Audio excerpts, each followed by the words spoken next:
இன்று சபரிமலை யாத்திரைக்கு செல்லும் அன்பர்கள் பயபக்தியுடன் எல்லாம் வல்ல தர்மசாஸ்தா ஐயப்பனை காண செல்கிறார்.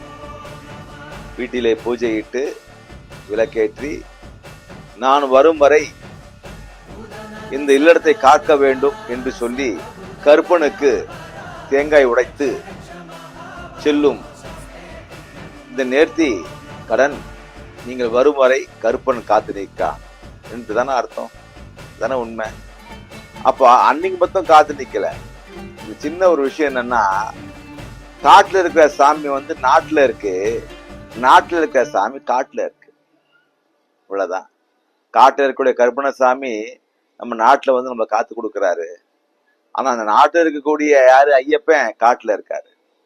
நம்ம மனம் எங்க இருக்கு? ஐயப்பன் நோக்கி இருக்கு. மனம் தான் நல்லது.